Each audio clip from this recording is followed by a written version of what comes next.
Good evening. How's it going, man? How's it going? It's been a while. It has. It has. Randy and M have the night off tonight. I am back. I had my night off last week, joined again by Tommy. Tommy was also off last week. Gotta take in on that playoff baseball, man. Oh, absolutely. But before we go any further, let's get the show started, why don't we?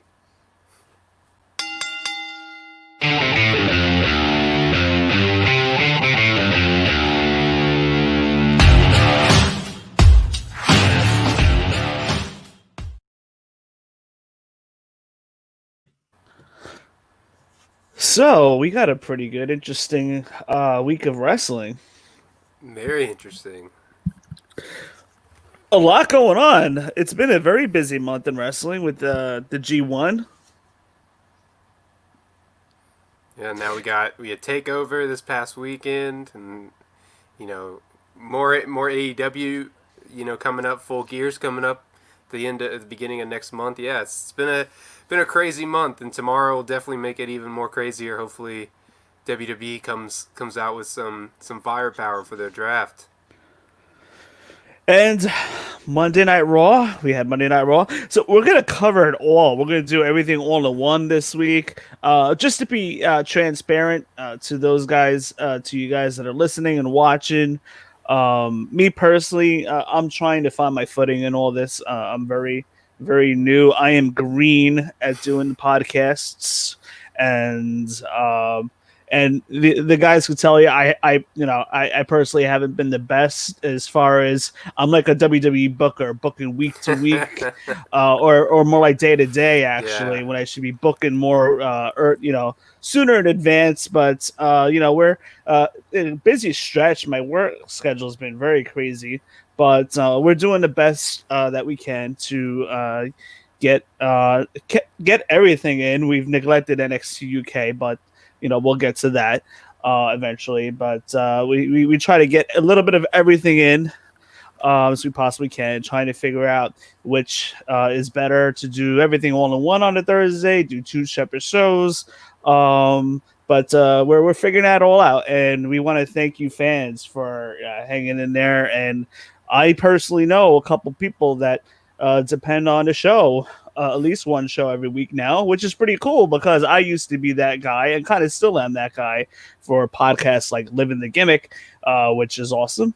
And so if you guys need a new wrestling podcast or more wrestling podcasts rather, because we want you to listen to us, but Living the Gimmick podcast with John Alba, Doug McDonald's, awesome.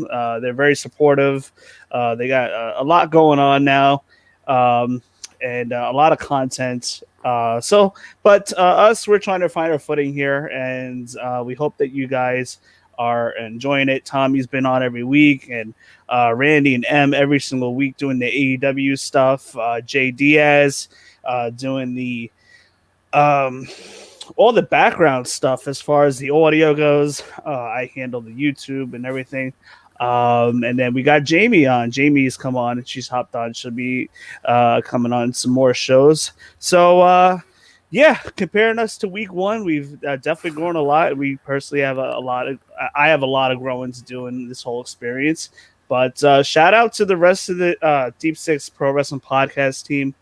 We couldn't do it without each other. And, our goal is to have fun first and foremost, but to deliver you guys some content and fun and new ideas as we go forward.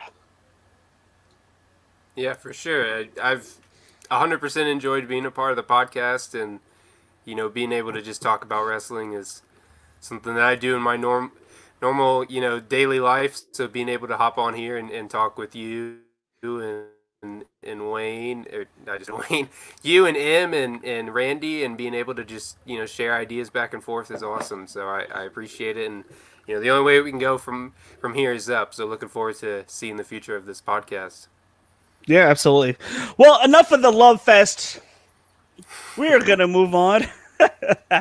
We're gonna move on. We're gonna talk wrestling because that's what we're here for, and we're gonna come in hot let's talk about this is a Chris Jericho anniversary show themed 30 years. So let's start off kind of going backwards, but not really. I want to talk about Chris Jericho's segment last night at the very end. So throughout the whole night, Chris Jericho is being honored with these different vignettes from wrestlers of the past, mostly those from current AEW wrestlers talking about their experiences with Chris Jericho. But they had their match, which we'll get to later. But they had their match, and then after the match was over, we had Chris Jericho come out, get back into the center of the ring, in the circle, come in the ring. And he's about to start the celebration, and out comes MJF with what was the clown's name? Clown Unico? I think it was. Clownico? Yeah, that sounds right. Yeah. Clownico the clown. Oh, man. MJF pandering to Chris Jericho. How can you not love MJF? I mean, MJF and Chris Jericho in the same little moment there to end the show. I mean, perfect. Two of the best talkers in the business, and it was so fun to watch them in the show. Yeah, MJF giving the present, so the unveiling of the clown, and then the presents, which happens to be a gift that was given from MJF to Chris Jericho, a picture frame of Jericho. No, I'm sorry, of MJF. You see Chris Jericho take it and hit the clown. He's like, "I hate clowns." Oh, what a segment this was! And then, oh, how about the Saturday Night Live feel to it? Yes, no, for sure. I definitely feel like Jericho had a lot to do with what went on in that segment. We've known that he's very much the kind of person who wants to do his own segments, but you could definitely see he had his hand all over this segment. And it was good. It was enjoyable, even from the match. Having Luther, one of the best Japanese wrestlers of all time, and somebody that he grew up with wrestling, to be able to give him that spotlight in that match. I mean, it was a really good segment to end that show, and man, it got me even more, especially going what happened in the beginning of the show. It got me even more excited for next week's anniversary show. Yeah, absolutely. I what did you think about the closing segment? So you had the all of the AEW locker room coming out into the ring. Looked like Saturday Night Live. And then you see the credits. The credits roll down. You got the cameraman Chris Jericho, the producer Chris Jericho. Like every single position was all Chris Jericho. How great was that? It was so good. When they first announced this 30th anniversary celebration episode, I was kind of iffy about it because, as we all know, Jericho's entire career is basically in WWE, and you cannot use your competition's footage and all that stuff. So for AEW to do it, they did, and kind of make it that kind of fun thing with, like you said, the SNL type skit at the end. I think they did a really good job of kind of making this their own, Chris Jericho celebration, which going into it, I did not think would be possible. So yeah, hats off to AEW again.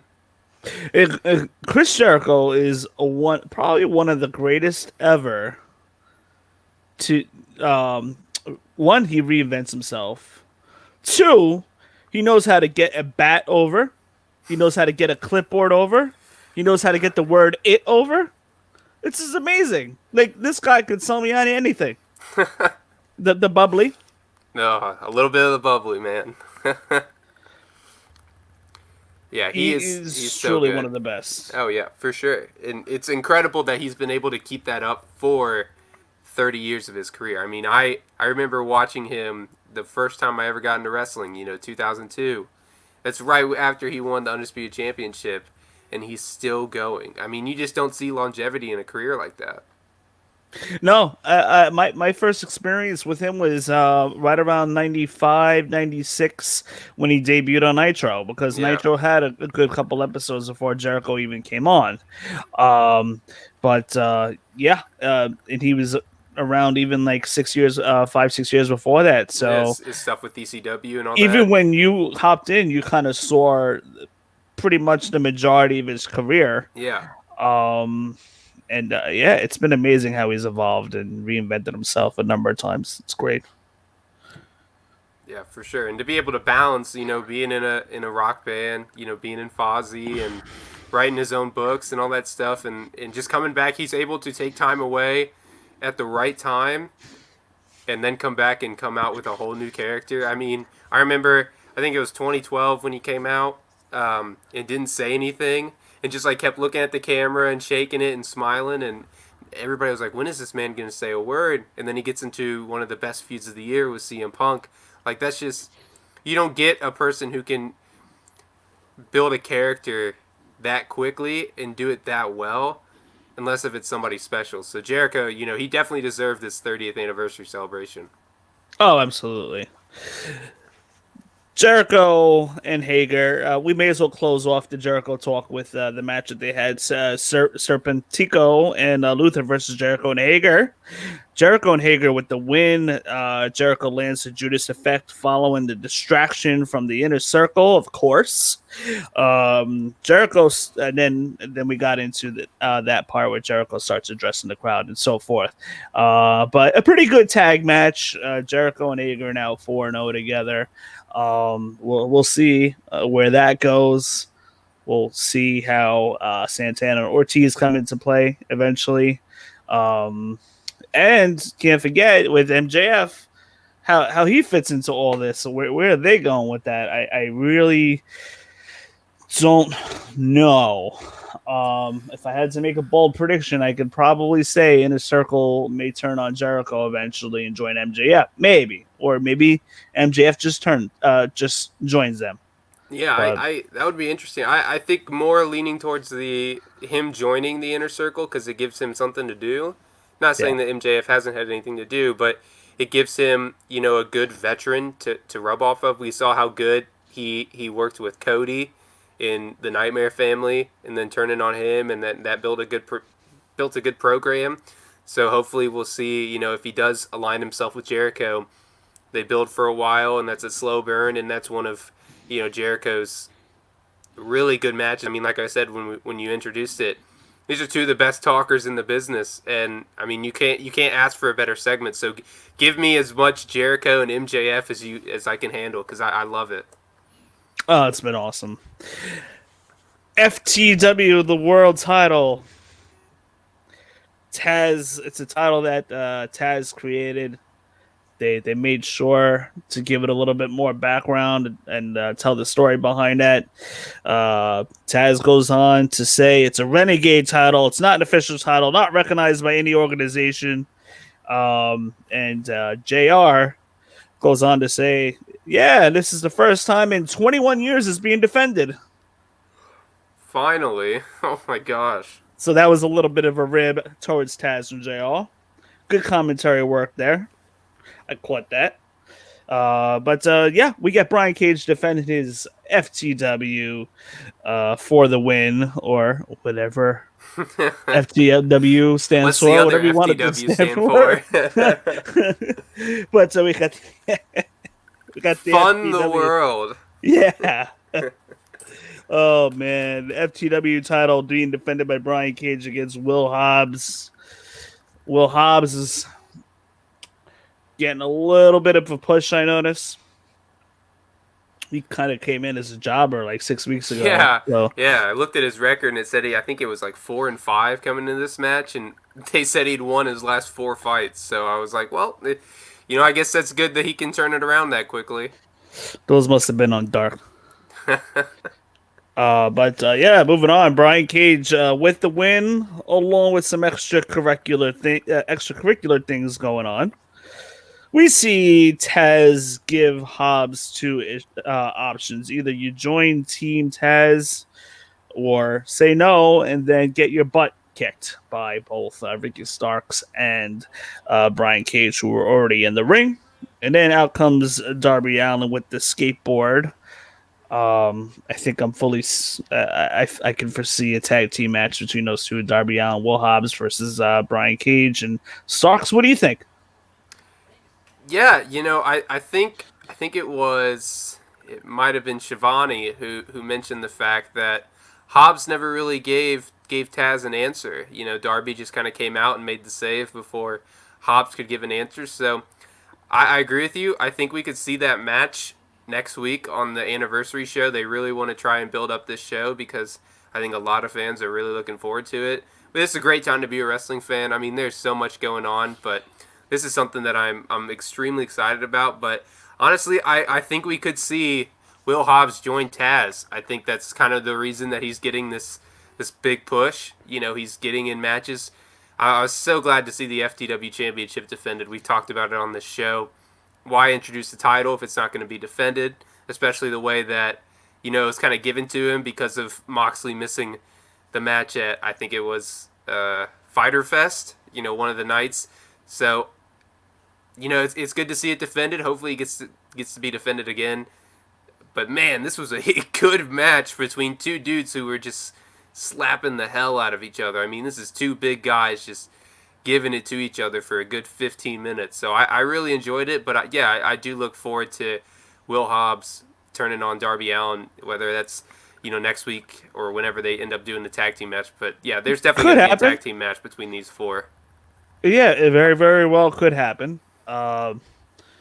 Yeah, great man. Brian Cage, great guy. I've met him before at a House of Hardcore show, St. James.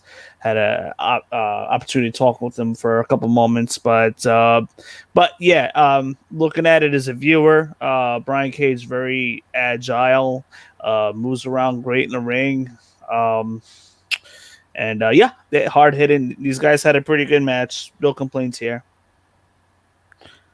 FTR versus Jack Evans and Angelico for the tag titles. Jack Evans and Angelico looked very good last night, didn't they? Yeah, I actually have not seen a lot of TH2 in my time. I don't normally get around to watching Dark, but they really stepped up in the time that they were given. I was really impressed. We know what's coming. You know, this was kind of a tune-up match for FTR. They're gonna fight the Young Bucks, and it's gonna be a great match. But no, I really enjoyed this. I've always been a fan of, you know, especially the thing with the TNT Championship, the Open Challenge. Give these younger teams, give these younger guys who don't get a lot of screen time, give them a chance to shine. And we saw that here. They had a really good match against FTR. As FTR made them look very good. I got to Yeah, give credit to FTR. They looked good. They made Angelico and Jack Evans look very good as well on TV. We already know Angelico and Jack Evans are awesome. yeah. If you follow the indies very closely and go to the shows, but to the casual viewer or even the new viewer that doesn't watch indies but new to AEW, definitely great impression last night for sure. So, best friends and number one contenders, they approach FTR to call them weenies. I thought, I thought this was a little hokey. They had pictures of the FTR posted on the screen, dressed as weenies or hot dog weenies specifically. Yeah, it's the childhood remarks. You know, I don't know, especially because considering best friends got off a match with, you know, that parking lot brawl where they kind of tore the house down. It for them to kind of throw a childhood insult at FTR just kind of made me chuckle a little bit. But no, I'm excited for that match. Best friends are, you know, two of the best wrestlers in the entire company, and these two tag teams have worked together before. So to be able to see them go at it again, you know, it'll be. I'm really excited to see it. Yeah, best friends and FTR will be getting a tag team title match. Best friends will be getting that tag team title match next week on the 1 year anniversary show. I can't believe it's been 1 year already. I know, and especially to think that they've done most of their shows, you know, without fans is even more credible. And to This is have as right. much success as they have, I mean, you have to give your hats off to Tony Khan and AEW. I mean, I don't know if there's ever been a time where I've not wanted to watch an AEW pay per view or an AEW show because they always make it interesting and they do such a good job of getting people caught up. You know, because the shows matter. You know, the last week's show matters when it comes to this week's show, and that's something that I can't always say about WWE. So yeah, it's hats off to AEW for how successful they've been over this past year. Yeah, AEW has drastically improved. Specifically, more towards the beginning of the new year, they've been more story. They've been better storytelling. So I've been more. For me, NXT was still the priority, and they came in hot with the Wednesdays, and they were already hot before that. But Yeah. AEW being a new brand, it felt more of like a wrestling sport. The storytelling wasn't there. They weren't developing storylines yet. And I feel like when January hit, they got a lot better with the storytelling, and that made me more invested to put AEW over NXT as far as watching it in that order. Yeah. But I watch them both. They're both great. But No, AEW yeah, has they been definitely are. so good. Um, they've picked up a lot of steam. Their demographic, as far as I may have heard, went close to 1.5 million in the 18 to 49 Yeah. uh, demographic. So that really good there, and that was the first couple segments last week, and then the playoffs came on, and then the ratings dipped down to like the 800,000 Yeah. viewership. But they're making some moves. They're doing good.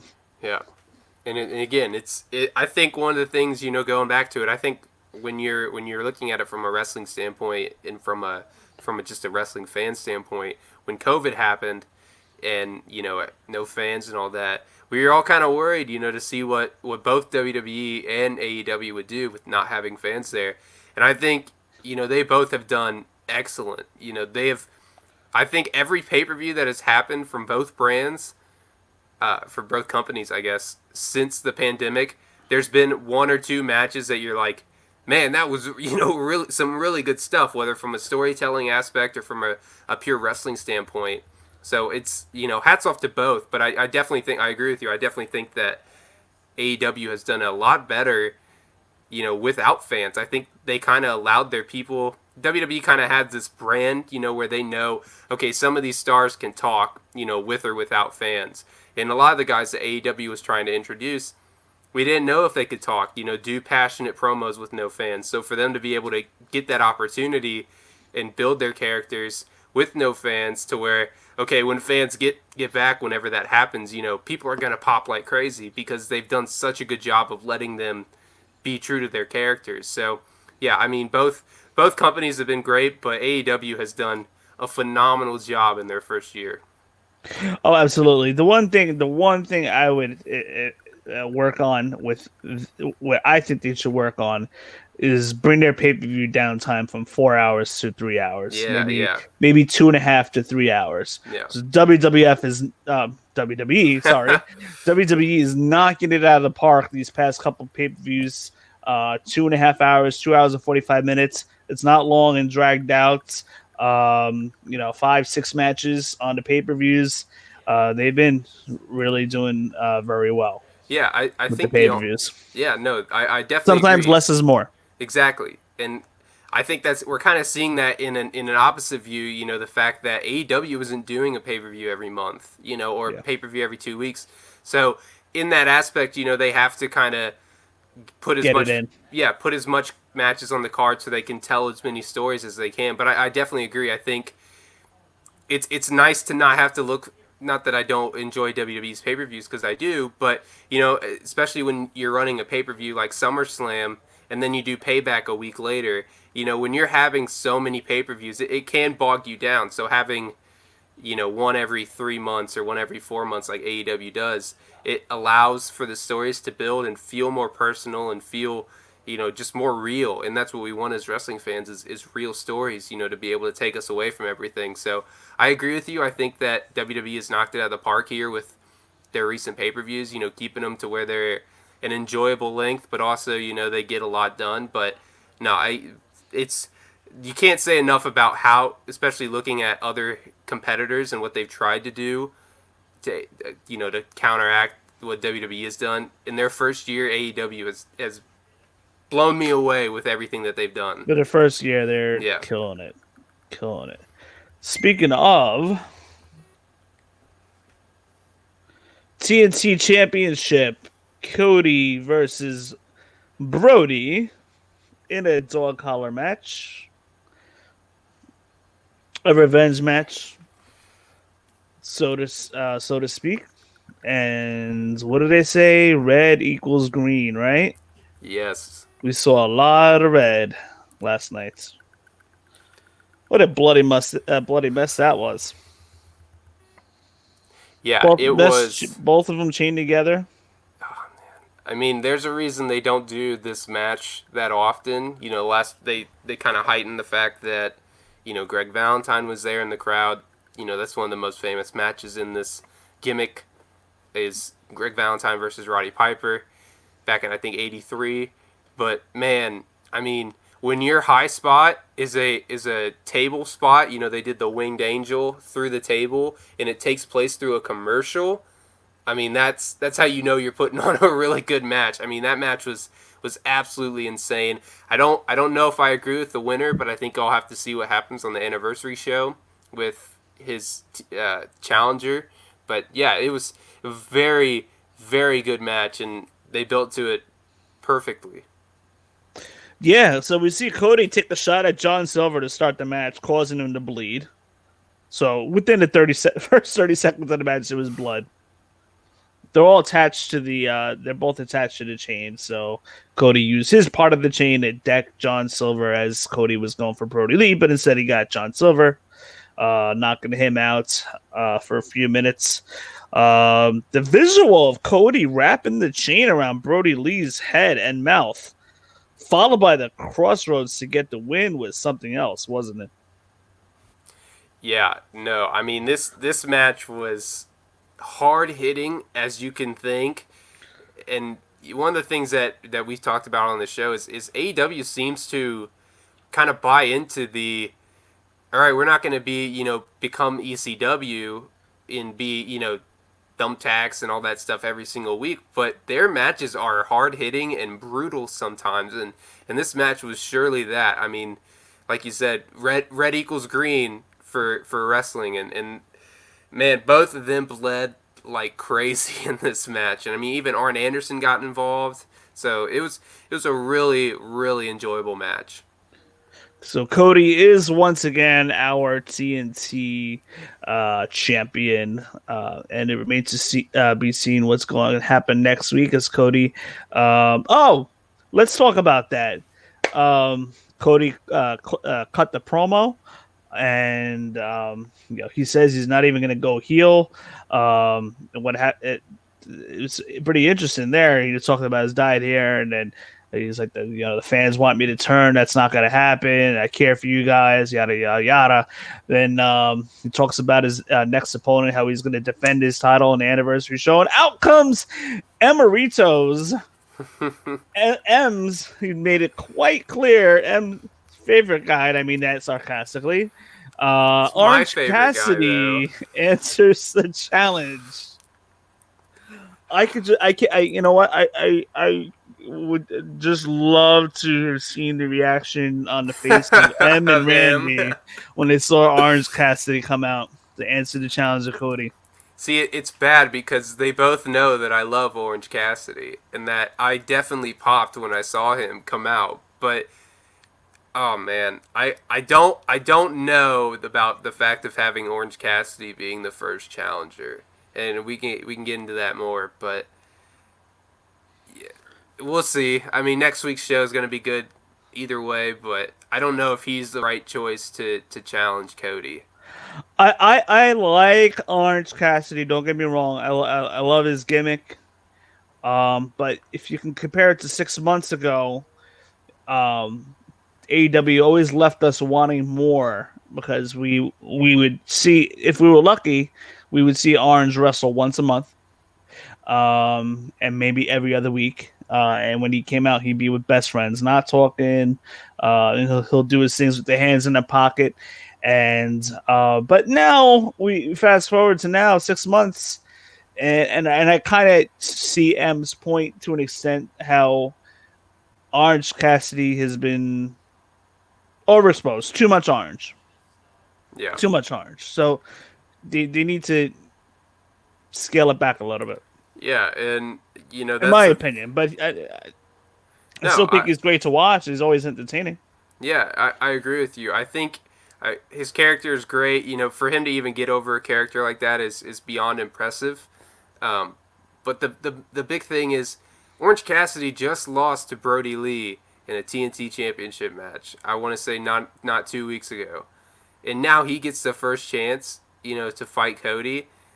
The only way I can see this going, and this is kind of what I'm hoping for, Brody has to come out next week and disrupt this match. He's beaten Orange Cassidy. He's decimated Rhodes. The only way that Cody Rhodes beat him was with a dog collar. This has to lead to a triple threat. We haven't seen a triple threat match for the TNT Championship yet. It's only been one-on-ones. This has to lead to a triple threat at Full Gear because I don't think Cody and Brody are done. I think that their feud is going to get even more brutal. I think we'll see a different type of gimmick match somewhere down the line. And I do think Orange Cassidy would wind up with the, TNT Championship. But having him lose and then the next week he just randomly accepts an open challenge for a match for that championship for the following week, it would just kind of be a spit to the face for your booking. So I'm hoping AEW doesn't back themselves into a corner here with this one. But no, I totally agree. It even goes back to the Jericho Cassidy stuff. I don't know if you saw, but Chris Jericho said that they were supposed to do a match with Mike Tyson, and that's why, because Mike Tyson couldn't do it, they made the Cassidy match a whole nother pay-per-view match. That's why they pushed back the Mimosa Mayhem match, because it was only supposed to be a two match program. They added an extra match, so you got to build more, and that's where we get the stuff with Bischoff and the debate and all that stuff. So yeah, I can see why people definitely think that he's overexposed, but I enjoy seeing him. I enjoy seeing his character, but I'm really looking forward to seeing what AEW does next week with this, because I just don't know if you can give a clean win to Cassidy 2 weeks after he just lost for the same title. Let's touch on this really quick. How do you feel about Hangman and Omega in the same tournament to determine the number one contendership for Jon Moxley's title? Come on. You know that this is what's going to lead in the finals. It's got to be. Or if not the finals, these two have to fight each other at some point in this tournament. And that's great. I've wanted to see this match. We've talked about it on this show, how much we want to see Omega versus Page. This has been one of the best stories in all of wrestling, for them to slow burn this for this long. So I don't know if I feel like it would be Omega who takes the win there, and then Page gets it back down the line, because I think Omega would be the smart choice to be the next champion if we're trying to build somebody, who can beat Moxley. But yeah, no, this is going to be an exciting tournament. I love tournaments. I think WWE does a great job with tournaments, and now AEW has a chance to do that. I mean, you can't get much better than the people who are already in it. What is it? Omega, Page, Jungle Boy, and I think one of one guy, the Inner Circle, I think. Maybe I'm wrong on that. There's only been 4 or 5. I don't think they've announced a full 8. I gotta look into that. But AEW does great with the tournaments, and it makes more of the matches meaningful. WWE doesn't do enough of that. We see a lot of the same stuff every single week, especially on the Monday side. There needs to be more meaningful matches. I love tournaments. I'm down. Sign me up. I'm ready to go.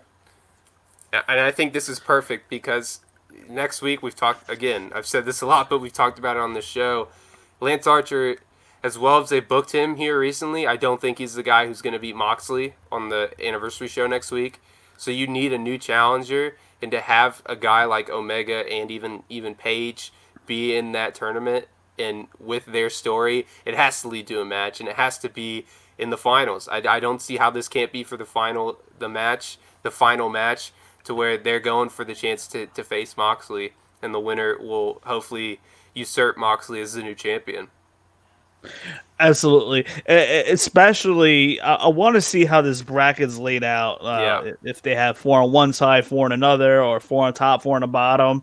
Guarantee you, if you see Omega and Hangman on opposite sides of the bracket, I book it right now. That'll be the finals for number one contender with for John sure, Moxley. For sure. for sure. Absolutely.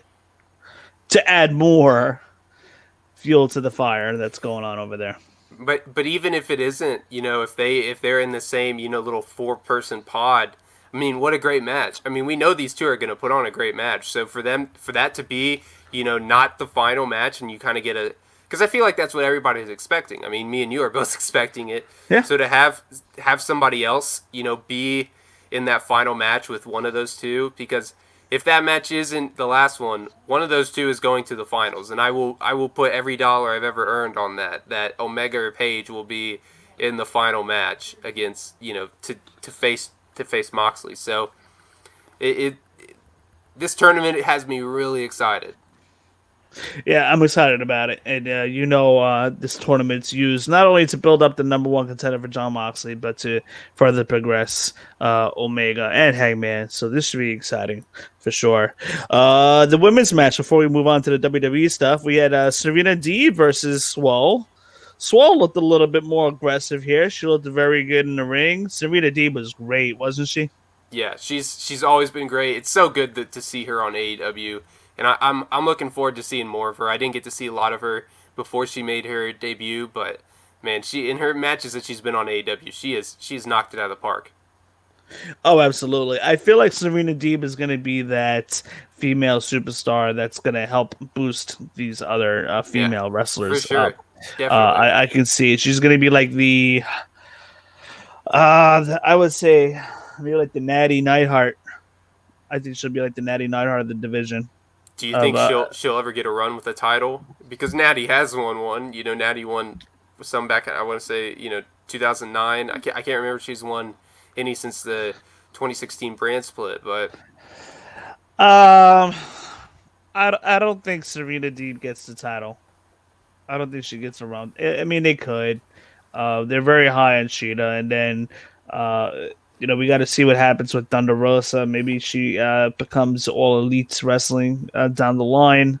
Yeah. They'll have that title on her. And of course, Britt Baker. And Britt Baker's coming back. So I think Serena Deeb is there to just help build that division along, and also to showcase herself too. She was very good in the ring. No, sure. So yeah, she made Swole look very good last night. Swole with the win. So next week we have our AEW 1 year anniversary show. Dynamite World title on the line against John Moxley against Archer. Tag team titles on the line. FTR versus Best Friends. And the TNT title on the line. Cody Rhodes defending against Orange Cassidy, which should be pretty good.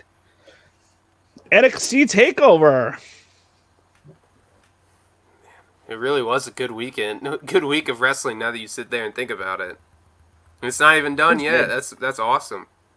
It was great. And yeah, you're right. It's not even done yet. Well, we have more G1 to go. We have SmackDown, which has been they put together a good 4 or 5 consecutive weeks of consistently decent shows. Yeah. Man, that Roman Reigns story is just so good. I mean, I honestly was waiting for them to mess it up when they turned him heel and they aligned him with Paul Heyman, but I can't say anything bad about what they've done with that story. I mean, it's so good, and I'm wondering what, I love the Jey Uso match at Clash of Champions, and now we get to see them in Hell in a Cell with some added stakes that they have hinted at. Oh man, sign me up. It's going to be a really good match. Yeah, it's going to be good. WWE is doing some good stuff. They're not all bad. I mean, Raw has been a little unwatchable, but at times, but that's just another story. But let's start off and talk about NXT Takeover 31. We have the Capital Wrestling Corporation.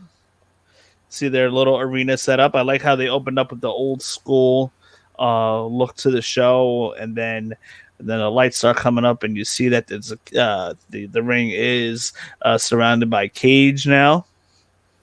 I guess Triple H wanted to go for the steel cage look. Guess he wants to cage the fans in. Yeah, exactly. Yeah, he wants to cage them. Like they were all in pods. There were some fans there, not a lot, but they were all in pods. And that's so good. I mean, with everything going on in the world, it's so nice to see some sort of return to normalcy. Even though it's not a lot of people, it does make a difference having fans who want to be there. I mean, especially when you're taping shows and you can see that the wrestlers that you're using are getting tired and they don't want to keep cheering and all that stuff. Having fans who want to be there and are excited to actually be in attendance at a wrestling show, it just makes such a big difference. So hats off to WWE for turning the Performance Center into the Capitol Wrestling Center. It was great. It was awesome. It was a good look, and then they came in hot with Damian Priest versus Johnny Gargano, which was a great match. Yeah. Johnny Takeover tore it up. Of course, we know Damian Priest is the winner there, retaining his North American title. But those guys and Damian Priest is slowly building up layers to his character week by week. His charisma's gotten better. I mean, it all started with jumping in a hot The tub with hot the tub. girls. Yeah.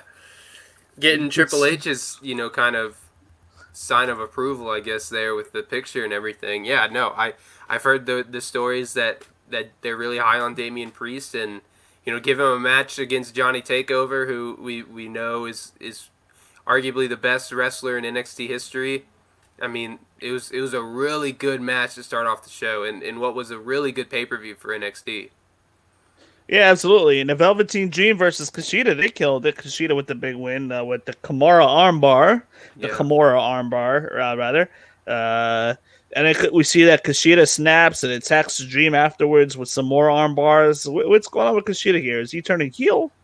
Was this a double turn, so to speak? I think the question really more is what's going on with Velveteen Dream. We've kind of seen him, everything that's going on in personal life. We won't get into that. But even Triple H, they did a conference call, and Triple H was like, he needs to fix his immature attitude. So I wonder if they're gonna try and take him off TV for a little bit, with everything. But what we saw on NXT last night kind of puts a weird turn to that. But no, I really do like Kushida, and to finally have him get that opportunity. I honestly thought he was going to be the one who challenged Finn Balor at TakeOver, but for him to get this opportunity and beat Velveteen Dream, who is still one of the top wrestlers in NXT. I mean, the guy puts on fantastic matches. So, good for Kushida. I feel like this is a kind of little bit of a heel turn. I mean, we'll see as the time goes by, but he definitely deserves it. He has been one of the best wrestlers if you've watched the Indies, and now he's finally getting the chance to show that. So, a strong push because I love Kushida. Yeah, Kushida's been tearing it up lately. He's been getting spotlighted more, which has been good. He's been having good matches. Speaking of good matches, the Cruiserweight title. Santos Escobar versus Isaiah Scott. Isaiah Swerve Scott. I feel like this quite possibly is a coming out party here. Yes. And to my recollection, I think it's his first pay-per-view match. I could be wrong on that, though. That sounds about right, but it's kind of hard to keep track with the takeovers and all that stuff. There's just so many different moving parts with people getting called up and people randomly missing shows. But no, this match was excellent. I thought this was the time that Scott was going to get the win and take the title off of Santos, but no, this was great. I really enjoyed this match. It was a great match, to kind of have in the middle. I feel like that's something that across all wrestling companies, you kind of get to the middle of the pay-per-view, and it's just kind of like, okay, we're going to throw one match in here, and sometimes it's good, and sometimes it really isn't. And this match really, except for the main event, this match was one of my favorites of the entire show. Santos Escobar and Isaiah Scott are slowly but surely, I wouldn't even say slowly, but they're becoming, week by week, becoming stars. They're becoming staples of this brand. Santos Escobar. We see interference from Wild and Mendoza. And then Swerve gets some help from a buddy. I forget his name. He's a new guy. Yeah, But I don't he had remember it. support there to get rid of that interference. But after that interference, Escobar takes advantage and gets the win. But Escobar looked great. Isaiah Swerve looked great. I can't wait to see more opportunities for Isaiah Scott too as well. Then we had Io Shirai versus Candice. We knew this match was going to deliver. Yeah. Io Shirai still the women's champion. Gargano tries to cost Io the match. Candice hits Io with the what did Candice hit Io with? I guess one of the moves, or was there a weapon involved? Uh, Oh man. but yeah, I think it was like a finishing move of some sort. But Did she hit her with the title? Is that what yes, that's what thanks, it was? thanks. Yeah. I didn't have that. I wanted to remember. I didn't have that on my Yeah. notes. I'm like, Yeah. oh, she hits Io, but with what? And then yeah, I had it written in there wrong, but with the title, yeah. But Io kicks out. Io gets the win with the Spanish Fly, followed by the the backflip. Great match with these women. Yeah, like you said, we kind of knew these women would steal the show, and they did, and more. And to be able, we got at the end, Tony Storm comes up on the, I guess you call it the Tron, and announces that she's coming back, and then we finally get to see who this mystery person coming back to NXT is, and it's Ember Moon, and she's going after Io Shirai in the title.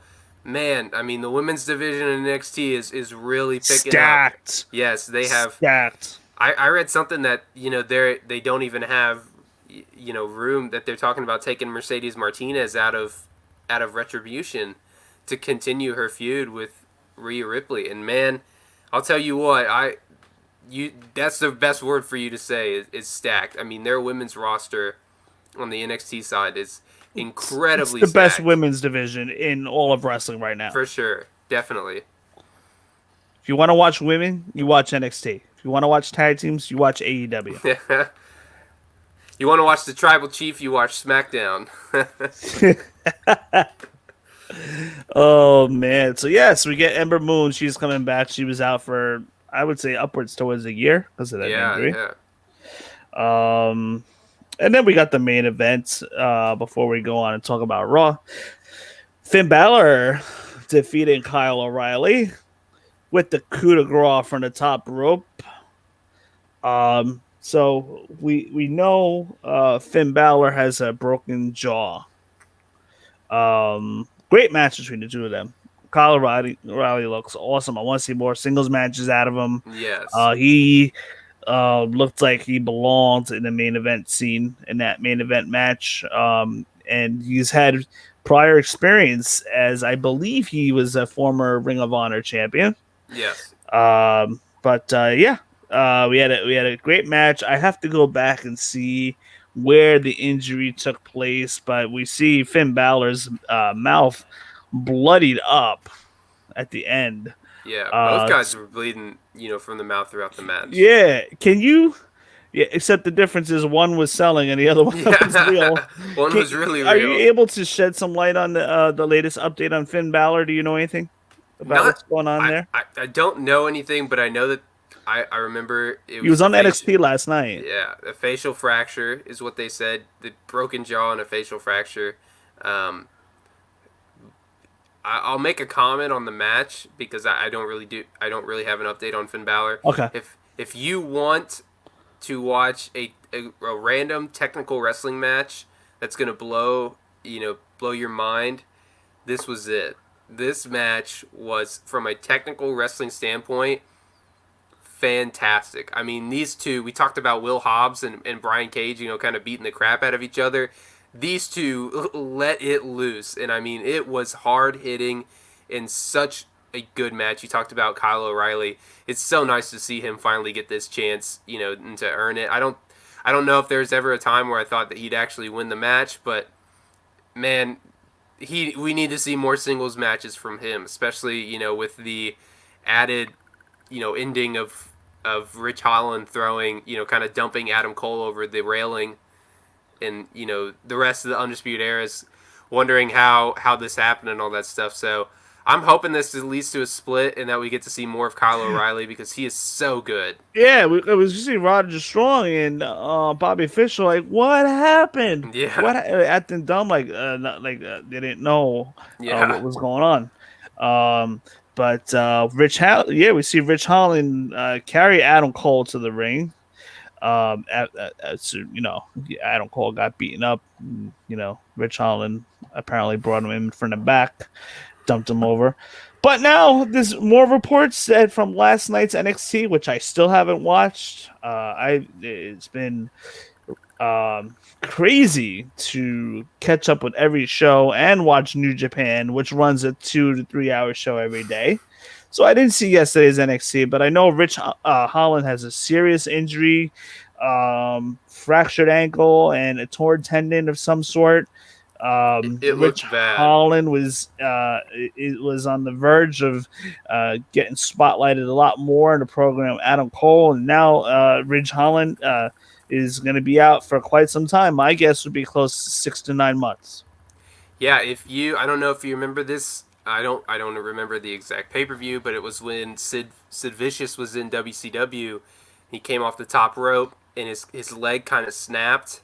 Against Benoit and on Monday Nitro, I believe. Yeah, Yeah. that's what this looked like. I mean, if you look at the picture, his ankle is completely turned the opposite way. It's brutal, and it stinks because while we haven't seen a lot of Rich Holland, there's obviously a reason that he's getting pushed because NXT believes in him. Triple H believes in him, and I was interested to see where this was going. But for him to have this setback, man, it's tough to watch, especially knowing the history of wrestlers who have been in NXT. Like Tegan Knox, who have dealt with serious leg injuries He's gone and too. haven't. Yeah, she just suffered another one. So it's tough, man. I'm hoping the best for Rich Holland. We wish him a speedy recovery. But man, that's not something you want to see, especially building off of one of your biggest pay per views. In Takeover 31. Absolutely. Rich Holland, I mean, we wish him the best. Good luck. Great theme song. Pretty good in ring. Haven't heard much of him on the mic. I actually had the pleasure of seeing him in NXT UK when I visited London, right just before the pandemic. Actually, those tapings that took place in the beginning of March up in Coventry. So, for those of you guys that are watching, you can see me live in NXT UK shows from the first couple episodes of the month of March. I'm on TV the whole night wearing my Brooklyn gear, representing New York. But yeah, I had the pleasure of seeing Ridge Holland and all the NXT UK superstars, and Finn Balor was there in London too as well. So that was a surprise to see him. But yeah, again, not to get off topic, but Rich Holland and Tegan Knox. I feel for them for sure. Especially both two superstars, and more so Tegan Knox as a recent getting some steam and getting some more momentum, and it's just a shame. Absolutely a shame what Candice LeRae did to her. Yeah, for sure. That's the storyline. That's how they're playing it off. But in real life, I think it was an ACL. Yeah. So I think that's a re-injury. I'm not too sure, but anyway, hopefully she gets back. I don't know. 2 ACL tears. That's I think she's done it in one in each knee, if I'm not mistaken, too. Yeah. But it's a shame. Well, we're going to be coming into landing shortly, but first we will talk Raw. For those of you guys that are watching, feel free to leave comments. This show is every bit of yours as it is ours, so we would love for you guys to join in on the discussion. Feel free to leave some comments, and we'll be sure to shout you out and address them as the show goes on. But moving on, we had Monday Night Raw opening up with the Randy Orton backstage promo with Drew interrupting and engaging in a brawl, which got broken up. So that's our opening segment. As you guys know, they are building into one more match with Drew McIntyre and Randy Orton for Hell in a Cell.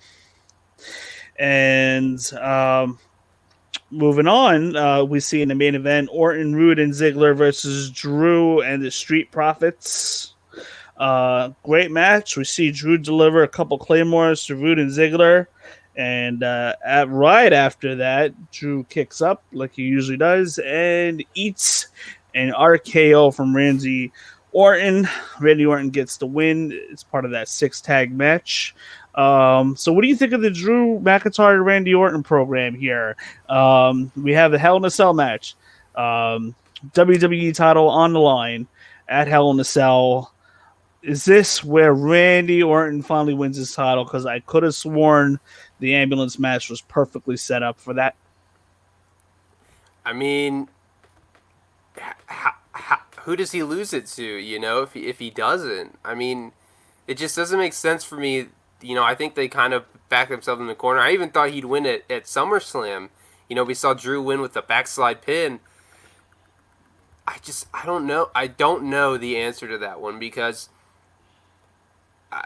I think you have some sort of a program that you could build into with Keith Lee, you know, for McIntyre after. But if you're trying to take the title off McIntyre and get him that moment in front of fans that they've talked about wanting him to have of winning the title, what's the point of, you know, keeping him holding it and building Randy to be this, you know, he goes back to his kind of legend killer gimmick just to be beat at back-to-back pay-per-views by McIntyre. So I don't see McIntyre winning this match, but, you know, I've said that the last 2 pay-per-views. So if Orton doesn't win here, I just don't know where he goes. I could see a program for McIntyre, but what's the point of building up Randy Orton this much?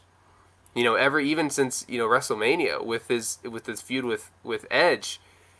And they kind of got lucky there that Edge got hurt, and to play off that to be able to go into this program with McIntyre. But I just don't see what they're going to do if Orton doesn't take the title. So Hell in a Cell gives them the chance to cause some, you know, tomfoolery and have somebody get involved. Maybe that's Retribution, to where McIntyre doesn't look weak taking the pin, or maybe even Keith Lee, you know, does turn heel and cost him that. But man, it seems like we're really going to get 3 Hell in a Cell matches at this pay-per-view with the Sasha Banks. And it's just like, when I was growing up, I mean, you had one a year, if that. You know, you had, especially 2005 was probably the year I got into it most. I think they had Orton and Taker and Triple H and Batista, and that was it. You know, this match is just because they've backed themselves into a corner and saying, let's make a pay-per-view out of this match. It's a gimmick pay-per-view so they could sell more toys at Walmart. Exactly. Yeah, I don't know. I never have a problem with Hell in a Cell matches, but like there's been 30 of them, I think, and probably of the last 10 years, because I think the first Hell in a Cell pay-per-view was either 09 or 10. You know, it's got to take up 60-70% of all the matches. So what more can you do? I mean, we've seen so much from a Hell in a Cell match. I think they got lucky with Money in the Bank that they were able to do the cinematic match to make it different, and it was great. I really enjoyed that match. And knowing the same thing, you know, Money in the Bank was around in 2009, 2010 as its own pay-per-view. I don't know what they're going to do in 3 matches on one card, especially with it being probably a 2.5-hour show. I mean, it's going to be rough, but I'm looking forward to seeing it. You know, I just don't see how, if Reigns, we're guaranteeing Reigns is winning. Like, let's just put that in the... Yeah, that's happening. I think they can extend the Bayley-Sasha program. Yeah, let me interrupt you there. How is it that they're having Sasha and Bayley this Friday night on SmackDown? Yeah. What are they doing? I don't know. I really wish I had an answer for you. Are they trying to squeeze in some kind of match before either Sasha or Bayley gets drafted to Raw? Which I think Sasha will get drafted to Raw. Yeah. Somebody, I forgot the name, but somebody was mentioning that Sasha could go to Raw. Then that puts a squash for now to the Sasha Bailey feud, and then Sasha would find her way to go to the Raw roster and then win the Royal Rumble and then challenge Bailey. Yeah, but what's the point of building up to this, building this much? We've seen her attack her twice, Bailey Yeah. attacking in Sasha. What's the point? There has to be some sort of payoff at this next pay-per-view. And that's the thing is, if Reigns wins, they can continue the story with Sasha and Bailey. So I could see Bailey retaining. Somebody has, a challenger has to walk away with a victory. So there's, going back to the original topic, sorry, I've kind of gone on a rant here, but Orton has to win this match. They can't have three champions come in and all win. There has to be a different change. I mean, they've done it before, but what's the point of having 3 Hell in the Cell matches if somebody's not going to lose one? And not one to of the mention, champions is gonna lose. this is the third Randy Drew match. Yeah. This has got to be it. I mean, he should have. Drew probably should have lost it in the ambulance and not necessarily in the cage, unless they have a plan, like you said, to have Retribution get in there, or maybe we see Bray Wyatt. Maybe they do a feud with Drew McIntyre and Bray Wyatt. I'm just trying to figure out creative ways, have Bray Wyatt come up through the ring. Yeah. Creative ways for some way to have Drew lose without him being pinned or submitted clean. Gosh, I just hope they don't do another hologram like they did it. I think that was the match with Ambrose. Oh man. See, and that's the thing is we can talk as much bad about some of WWE booking, but what we were saying earlier is they've done a good job on their pay-per-views. They've thoroughly impressed me, and so as much as we talk about their week-to-week booking, I am excited to see what they do on this pay-per-view because Hell in a Cell is one of my favorite matches, and they've done really good. I think ever since WrestleMania, there hasn't been a bad pay-per-view from WWE, so I'm looking forward to seeing what they do. No, there really hasn't. I mean, there's been some bad calls, like Otis winning the briefcase. Average to above average, and then I think there's been some really great, but I don't think there's been anything below average, and we've seen a lot of pay-per-views from WWE in the past that have been completely garbage, and I'm sure that they will even admit that to you, so hopefully, we see the string of really good pay-per-views continue. Yeah, absolutely. Moving on. Okay, let's see. Okay, what we got here? Oh, we see some dissension of Seth and Buddy. They get the win over Dominic and Carrillo, but Seth demands an apology. Buddy wants an apology for Seth butting in and for Seth Rollins' spine and looking at the phone conversations that he's most recently been having with Leah, if I said her name right, Leah Mysterio. There's been some, what should I say? Not connection, but what's the word that I'm looking for? There's been a little friendship, budding going on there, and that's causing dissension between Dominic Mysterio and Leah. After Buddy Murphy's done what he's done to the family and injuring the eye, Rey Mysterio, and then all of a sudden you see Leah being friendly with Buddy. So that's causing dissension there. And then you see in the dissension between Buddy and Seth. So this could be one of those things where Seth puts Buddy into an ultimatum. It's either Leah or him. I don't know what's happening there, to be honest, where they're going to go. What are your thoughts on that before we move on? While you were talking about that, I sat there and thought, and I was like, this Mysterio, Rollins, and Murphy, kind of feud has gone on for a really long time. I mean, this has been going on for quite a few months. And I really could see them putting Dominic and Murphy in Hell in a Cell. And I just... One-on-one? Yeah, I really could see that. To build off of the feud, to kind of put a squash to it. I mean, you could do it to where if Murphy doesn't win, he's kicked out as a disciple of Rollins' little group here. That's kind of his ultimatum is if he beats Dominic, then he can continue hanging out with Aaliyah. I don't know if they do that, but they did a custody on of a ladder match, kind of stuff. And then if he doesn't, he gets kicked out. But I just feel like the Hell in a Cell is meant for long, burning feuds. That's the point of it. It was kind of the end of Yeah. these Oh, long absolutely. feuds. You're right And on. this feud has gone on for so long, so they have to build to something. I really hope I'm wrong here, but there's a strong possibility that we could see 4 Hell in a Cell matches at this pay-per-view, which would be insane.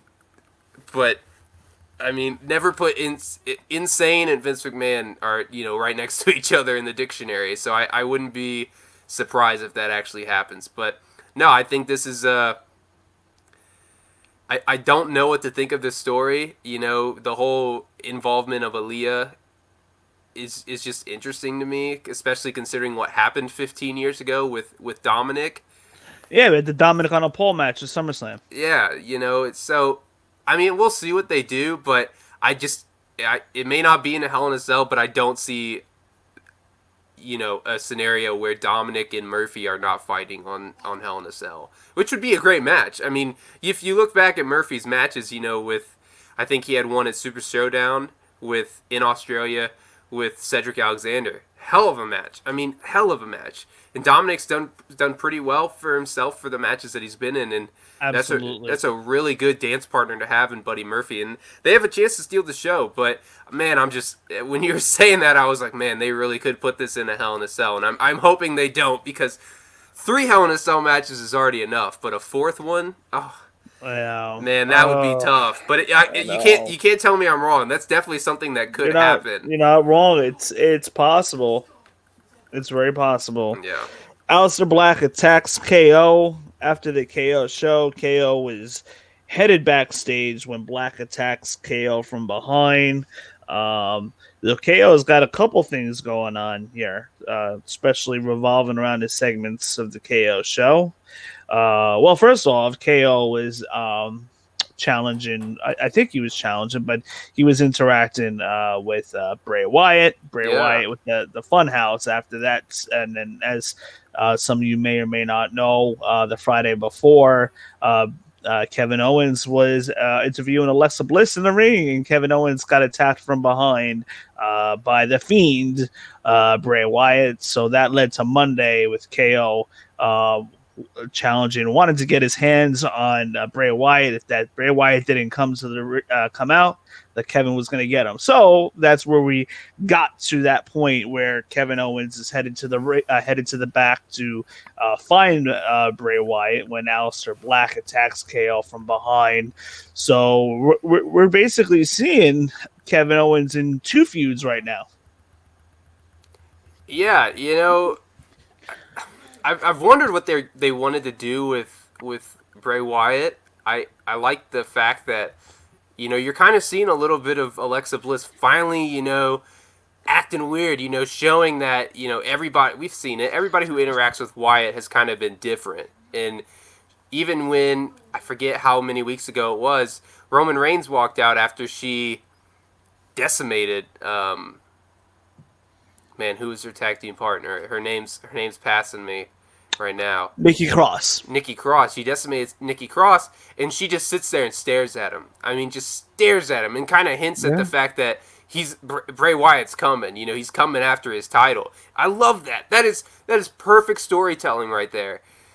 But why is he getting thrown in with Kevin Owens? I mean, Kevin Owens has a good story with Aleister Black. It makes sense why they're fighting. Kevin Owens kind of let him get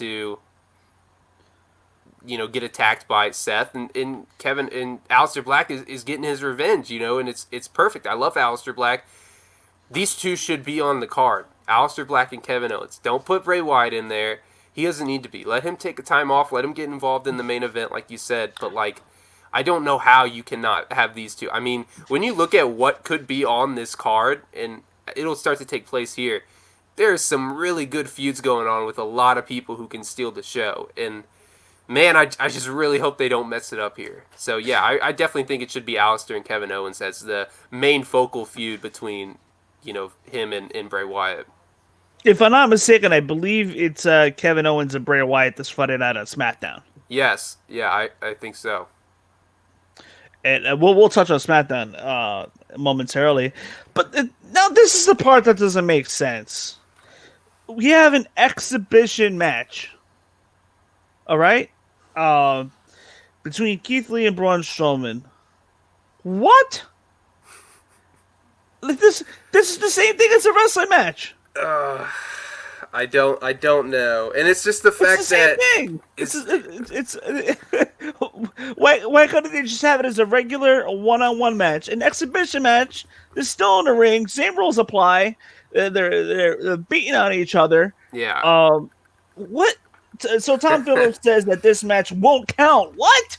That this won't count on the win and loss record for It just Keith Lee completely and Braun scrap Strowman. it from what happened on Raw. It doesn't exist in the history books. Like why would you do that to yourself? I mean, this is a match that could be really good. I mean, these are two dudes who are huge. I mean, these are two dudes who could have a really good match down the future, down the line.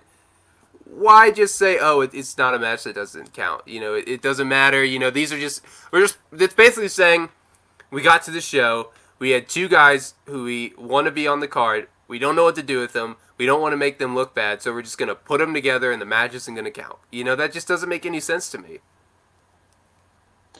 I need a bottle of sangria. Oh my goodness! Both men get counted out. It ends up not counting. Why don't you just have a regular match and just do the count out after all? Why do you have to make it complicated? Oh my goodness! They always got to shoot themselves in the foot. They get in their own way sometimes. Braun further attacks Keith Lee throughout the ring area, throws him into the guardrail. You see Keith Lee get back afterwards, tackles Braun off of the stage. I don't know why we're talking about this, but Braun Strowman gets thrown through the table off the stage. So we see a little brouhaha go on, and then moving on. Women's tag titles, Nia Jax and Shayna Baszler defending against the Riot Squad. Nia and Shayna defeat Riot Squad. Shayna tapping out Ruby from behind. Nia had Liv Morgan held down. Liv forced to watch her partner tap out. Any quick thoughts on this? Yes. I kind of thought there was a small possibility for a title change here. Yeah. But it didn't happen. Especially with the fact that they didn't get their match at Clash of Champions. I was thinking to myself that, now's the time. I'd love to see Shayna and Nia Jax go against each other. I think that's two conflicting styles, but I think it could work. But how do you have a developmental, I guess they call them the developmental, but NXT really is just a third brand, have such a good women's roster down at NXT, and the women's roster, especially the tag team roster, is just awful on the main roster. I mean, it is so bad how few teams they have that even pose a threat. And that's no knock to the women. Of course they're all great wrestlers. But man, I know Vince doesn't like tag team wrestling, but there's some talented women here who just don't matter, and that's a problem. You shouldn't have, you've commented on it a few times on this show, you shouldn't have only two tag teams across both your brands who are viable challengers for the titles. And that's even, that number, there may be one on, and they broke up the Iconics, so what's the point? It's just, they're shooting themselves in the foot constantly by not understanding how popular tag team wrestling is on AEW. I mean, they start the show off almost every week with a tag team match because it's that good. And WWE has the pieces to have a good women's and a good men's tag team roster, and they just don't care. And I don't understand why, what's the point of even having tag team belts if nobody's going to get, if we're just going to see the same people go up against each other all the time. I mean, that's been my problem with the Raw Tag Team Championships is Garza and Andrade versus the Street Profits for the 50th time. You know, it's just And then nobody wants to WWE see will that. create strange bedfellows out of nowhere. Yeah, exactly. With the who was it? It was Dominic and Korea. yeah, Carrillo. Yes, they kind of had been involved, but they never tagged together, and they just automatically get a chance to get a shot at Clash of Champions for the titles. I mean, like they were in that match for a chance at that. Why? You know, what's the point? Oh, that's a good call. I didn't even have that in my notes tonight. It's just the fact that I don't understand why they neglect tag team wrestling so much because they do have a talented roster. There's not a single company in this on this planet that has as talented of a roster from top to bottom, from Raw, SmackDown, NXT UK, 205 Live, you know, as WWE. WWE has the best roster in the business, and they don't use people the right way, and it's so infuriating sometimes to be a fan of theirs. You don't need to have a brand split anymore. Exactly. The whole purpose of the brand split was to give it the perception that even though we knew it was the same company, that Raw and SmackDown would pose as two separate shows, two separate companies going against each other because there was no competition. But now we got competition. We have AEW during the week. There's an alternative. That's competition. Yeah. You got New Japan. You have NWA that was on the rise. Impact will always kind of be Impact, but NWA was on a rise. So you have other options now. AEW being a very big one. And that should be your competition. This whole brand split does not work. It's hurting the capability of having good tag team division. Having two world champions, having two U.S. I'm okay with the U.S. and the IC title. Yeah. But having two world champions, it's got to come to a halt. It's got to come to an end, and it's not. And it's not. That's the thing is, like I said, I got into wrestling in like 2002. That's when they did the original brand split. The reason they did the original brand split, like you said, they bought their competition. They had too many superstars, and they only had two shows. There was no NXT. There was no, there was Velocity and Heat, but they weren't on the level of, NXT, even close to it. And pay-per-views were still a huge thing. You have your own network now. There's no need to extend, the amount of pay-per-views that you have to get more buy rates because people aren't buying pay-per-views because they're subscribing to the network. You have good pieces. You have enough to where you can have, let's say, 7 titles. I'm not going to name them off, but a small amount of titles shared across the two brands. You have NXT as its own brand, and you have enough. You have 3 hours of television. I mean, 5 hours if you look at Raw and SmackDown put together.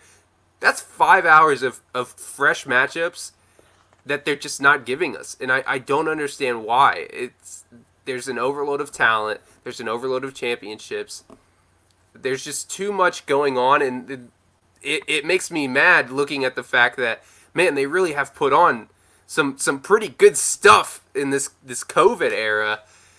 But it's really just is the same thing. And that's what I'm excited for the draft tomorrow.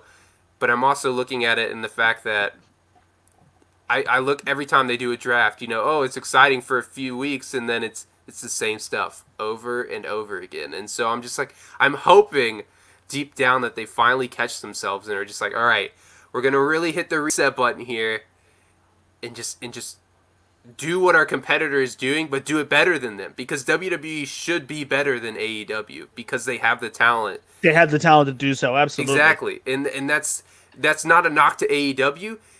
Their roster just isn't big enough. That's because WWE is this worldwide brand. They should have. AEW should, be second fiddle to WWE. That's not a problem, but WWE just doesn't. I don't know. WWE is too focused on the entertainment. Yeah, and I guess they just...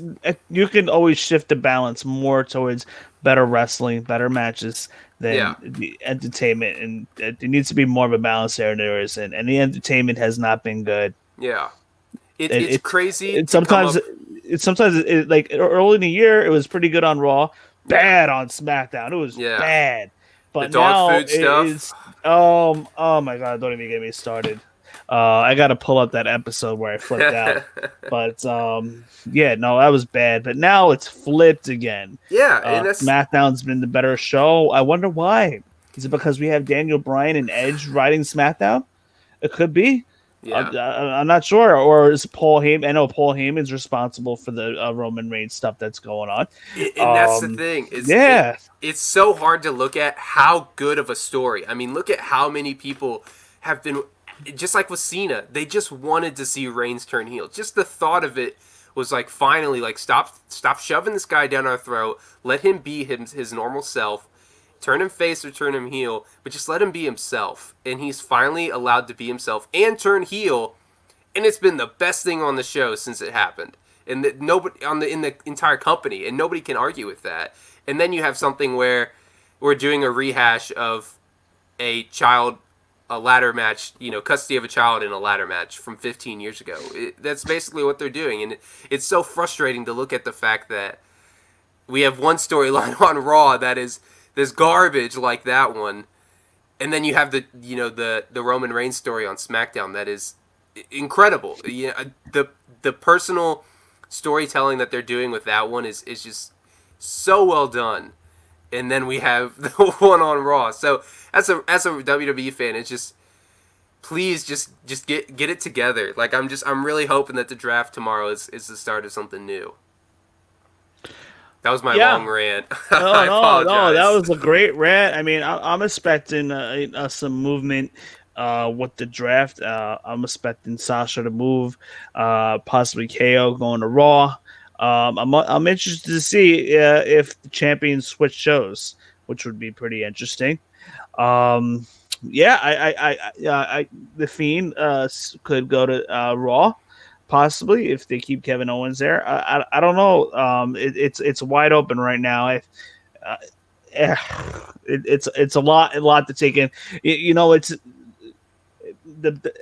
each wrestler's been back and forth on each brand year by year, and I feel like we're going to see the same stuff. I'm not too sure if we're going to see anything fresh, but we'll find out. But no, props to SmackDown. No, you gotta give them credit where credit's due sometimes. Yeah, definitely. Speaking of Raw, we'll give a little bit of credit here because we saw MVP versus Ali.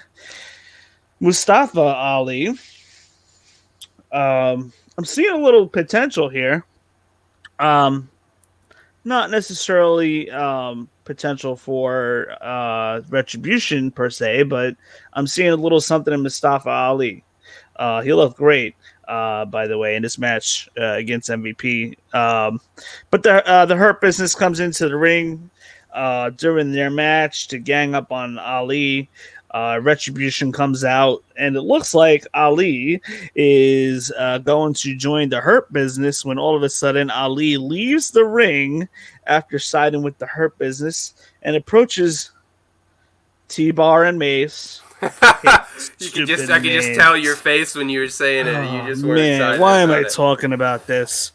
When suddenly Ali turns around back to the ring, and it appears that Ali is siding with Retribution. And to take it a step further, Ali directs Retribution to attack the Hurt Business. Looks like Retribution, Ali is the leader of Retribution now. And he looks pretty good when they all pose together. It looked like Ali kind of belonged there. And let me call it now. Money in the Bank 2021. Ali's gonna win. Book it. I would totally be okay with that. And, coming off my rant, I had to grab a Slim Jim here to make sure to calm myself. Hey, sometimes you gotta snap into it. Snap into a Slim Jim. Throw back to it. Snap into a Slim Jim. Oh, yeah. Throw back to Randy. No, but seriously, we were just talking about some of the bad storylines on Raw, and at the beginning of the Retribution storyline, it was good. I enjoyed it, and then they said their names. T-Bar and Mace and Slapjack. It's can't get over that. They got contracts after they destroyed the set twice. Exactly. They got hired. But I will give WWE credit. Man, what a great choice if he does end up staying the leader in Mustafa Ali. I mean, this guy He looks was, good. He is good as a good look. yeah, he can wrestle, he can go in the ring about as good as anybody. He's a pretty decent talker for when he gets the mic. And he's kind of that underdog that you want to root for. You know, the guys like Kofi Kingston, Daniel Bryan, the kind of smaller guys, and to see him get this opportunity, we kind of heard rumors that he was the SmackDown hacker back. Man, that seems like forever ago. I wonder if And that's they could yeah, still they could kind of tie use that that. in, and that would be really good. The storytelling, you know, they kind of saved themselves there, but it would be good storytelling if that's what they ended up doing. But I'm actually excited to see what Retribution has to do, and I did not think I'd be saying that, you know, 2 weeks ago when they came out. But you know, good for Mustafa Ali. He deserves this opportunity. I know that he was the original choice. Something for him to do. He's had nothing Yeah, to do. He hasn't had a real push. I think this might be yeah. able to elevate him. And I know he was kind of like the Kofi Kingston was kind of like the out of the blue choice when Mustafa got hurt, and that led to Kofi being the That's a good champion. point. And what a great run that was. But if that was Mustafa Ali, I mean, we could be talking about a completely different landscape in WWE. So I'm excited to see what they do here. It seems like WWE has always wanted to push him with that and with the SmackDown hacker, and now with him being Retribution. So yeah, I'm looking forward to seeing what they're gonna do here. I'm actually interested in Retribution, which is something that I did not think I'd say. You know, I'm a little bit with you. I'm more interested to see what Ali does with this group more than anything. So well, let's see as the shows go by. We'll see what happens. They'll easily be in a Survivor Series 4 or 5 man tag, or should I say 8 or 10 man tag rather.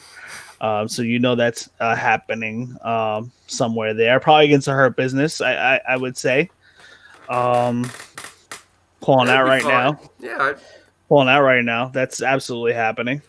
Do you think that main events the show though? I don't know if that No, kind of no, match no. main Oh events it. no, Okay. no. Mid card, upper mid card, Yeah. maybe. We'll But see. that's you can do that because we've seen a few survive. You know, they do 2 to 3 Survivor Series matches, and that's a good one. You know, that could be a good middle of the card, you know, kind of show or kind of match that gives Retribution that. I mean, Retribution's not losing. There's no way. Yeah, If and you know what? I'm surprised. I'm kind of surprised that we have stables now, a couple stables, because Vince McMahon yeah, was never, hasn't been a stable guy since yeah. I the mean, we late know '90s. he hated the click, so Well, back in the '90s, you had Nation Domination, you had Los Bariquas, you had Disciples of Apocalypse or yeah, DOA, DOA yeah, or the motorcycle gang. Ministry, Yeah, you had the Ministry, the then the corporation, Corporation, DX. There was a lot of factions there, yeah, and since then, the factions have died down quite a bit. I mean, you've had the Shield 3 man, you've had Undisputed Era. Um, and then now we got NWO, but they stole that, yeah. which So was also and then stolen. NWO was stolen. Yeah, it was originally a New Japan idea, or it was taken. Yeah, Their ideas came from New Japan and how they yeah. were running things. But anyway, that pretty much wraps up our show. We basically covered it all. The G1 has been great, by the way. They also run their monthly for $9.99, but they're running the tournament, the G1 Climax, and the winner of that faces the champion, which I believe is Naito right now, at Wrestle Kingdom. That's to be considered New Japan Pro Wrestling's WrestleMania. G1 Climax has been great. I'm 2 days behind, I believe. Yeah, I'm about 2 days behind. So I'm not really caught up, but the tournament's getting really good. The finals of that will be in about 10 days or so. But it's a lot to take in. It's 2 hours 2.5 hours per day, like 5 days a week. They split it up Tuesday to Thursday, then they do like a Saturday Sunday type of thing. Naito's looked good. Jay White and Ospreay had a great match together. Ishii, this guy comes in and he is ready for a fight. And even when he loses, he's knocked out, he's still trying to fight, which is amazing. Then you have Takahashi, Evil. A lot of great names in New Japan. There's some great wrestling over there. And I haven't watched it full time. I always catch the G1s though. And if you want some good wrestling, and funny thing is, I joke around with the guys in our chat, Randy and M, because they haven't done too much of the English commentary, but the Japanese commentary has been so great. I don't even have a clue what they're saying. But I'm connecting better, listening to Japanese commentary than I'm connecting with Kevin Kelly on the English side. Kevin Kelly is a good storyteller, but I'd rather listen to Michael Cole, to be honest. But anyway. That's a ringing endorsement from you. Yeah, Kevin Kelly's not going to come on our show now. Oh man, New Japan has been tearing it up. I definitely encourage you guys to check that out on the New Japan World website. You can check out all their shows, but they're just tearing it up right now, and it is taking up a lot of time watching WWE Raw, NXT, AEW. It's been a lot of wrestling to catch up on, but yeah, moving on, guys. For those of you that have been watching or listening, if you're listening and you're not subscribed to our YouTube channel, make sure you subscribe. This way you guys can catch our prediction shows, our post shows for most of our pay-per-views we do it on. But the Deep Six Pro Wrestling podcast, subscribe now on YouTube. Share this with your friends. We're also available on Twitter where you can get all your updates. Our podcasts are available on iTunes, Google Podcasts, and Spotify, and more. Also, visit backsportspage.com for all your sports news. Where Ryan, you can see Ryan's written articles. Check that out, what he has to say about AEW. Moving on. That pretty much covers everything this week. Tommy, thank you so much once again for hopping on. We covered a lot this week. We covered AEW, Takeover, Raw, bits and pieces of SmackDown. We even got a NXT UK even got a honorable mention in G1. Shout out. So, we covered a lot today. Hopefully you guys enjoyed this. Once again, feel free to give us an iTunes review. Make sure you subscribe to that and share this with your friends. We know that you guys have friends that love wrestling. Let's get the word out that we are here to deliver a show every week to you guys. And Tommy, once again, thank you so much for hopping on. And to all you guys, have an awesome night.